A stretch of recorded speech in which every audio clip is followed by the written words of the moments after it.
बुखारी में भी है, मुस्लिम में भी है, काजी अय्याज ने शिफा में भी लिखा, इमाम कस्तलानी ने भी लिखा। हजरत अनस बिन मालिक रदी अल्लाह तआला अन्हु फरमाते हैं, बड़ी अहम मीटिंग जारी थी, अहम मीटिंग। एक पगली बीबी आ गई, दीवानी, पागल, आके हुजूर के सामने खड़ी होगी, मीटिंग जारी थी। पागलों को सिर्फ उनकी अम्मा टाइम देती है, उसके अलावा नहीं को टाइम देता। मैंने देखा है माँ अब नॉर्मल बच्चे को भी कई कई घंटे संभालती है, बल्कि जिंदगी उसके साथ बिता देती है। 22-22 साल के बच्चे के पैम्पर अम्मा बदलती है, सिवाय माँ के, वो भी अल्लाह अगर तौफीक दे तो, वरना कोई करीब नहीं आता। एक अब नॉर्मल बीबी, थोड़ा सोचिएगा, अफसाना नहीं सुना रहा, ये अफसाना निगारी नहीं है, ये वो रंग है जिसका सूरज भी गवाह है, जिसका चांद भी गवाह है, जिसकी ये धरती गवाह है, आसमान गवाह है। ये वो अंदाज है, और ये इस पर टाइम नहीं लगा, सिर्फ 23 सालों में हर चीज बदल के रह गई। महबूब रहमत सल्लल्लाहु अलैहि वसल्लम के सामने पगली औरत, फिर जहन पे जोर देना। देखा है कभी पागलों को टाइम देता? हजरत अनस बिन मालिक रदी अल्लाह तआला अन्हु कहते हैं, पागल बीबी आके खड़ी हुई, कहने लगे या रसूलल्लाह मुझे कोई काम है।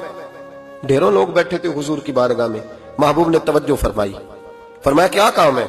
कहते हैं हुजूर ने कहा ही था क्या काम है कि उसके कबीले वाले लोग बोल पड़े, कहने लगे या रसूलल्लाह ये तो पगली है, दीवानी है, ऐसे ही करती रहती है, छोड़े।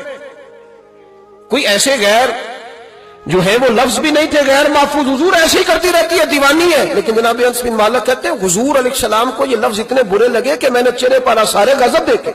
महबूब करीम फरमाने लगे खामोश हो जाओ, तुमसे बात कर रही है कि मुझसे कर रही है? तुम में से किसी को उसने आवाज दी? मेरे पास आई है, लेके पहलू में गमे उम्मत नादार आए, और उम्मती उम्मती कहते हुए सरकार आए। फर्श वालों के मुकद्दर का सितारा चमका, शोर उठा के गरीबों के तरफदार आए। नबी करीम अलैहिस्सलाम ने फरमाया तुमसे बात कर रही है कि मेरे साथ कर रही है? या रसूलल्लाह बात तो आपके साथ, मैं चुप करो, फिर जवाब मैं दूंगा। महबूब अलैहिस्सलाम उठ के खड़े हुए, फरमाया क्या बात है, करो, पगली है, जमाना कहता है पागल है, क्या बात है? कहने लगे हुजूर यहां नहीं करनी, मैंने अकेले में करनी। हजरत अनस कहते हैं हुजूर को अकेले में ले गई, सारा मदीना गुजर के सहरा आ गया, रेत पे हुजूर को बिठा लिया, महबूब बैठ गए, मैं भी पास था। कहते हैं उसने अपने दुख छेड़ दिए, कहने लगी हुजूर मदीने के बहुत सारे लोग मुझे पागल समझते हैं, मेरे अपने भी मेरी बात नहीं सुनते, बच्चे मुझे रोड़े मारते हैं, या रसूल अल्लाह कोई वक्त पे खाना नहीं पूछता, वो जो सवाल करती मेरे महबूब तसल्ली के साथ जवाब देते।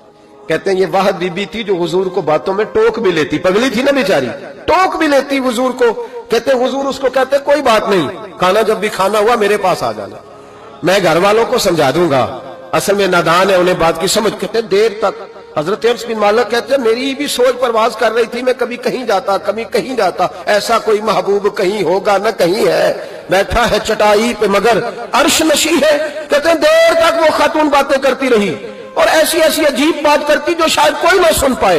हुजूर सुनते भी, तसल्ली बख्श जवाब भी देते, अपनी मर्जी से उठी, और हुजूर से क्या कहती है? कहती है मैं अब थक गई हूं, आप जाइए, मैं थक गई हूं, आप जाइए। महबूब अलैहिस्सलाम फरमाने लगे इस तरह कर, अभी तो तू जा, लेकिन दोबारा जब तेरा दिल करे तू आ जाना, मुझे कोई रोक ठोक नहीं है, जब तेरी तबीयत चाहे।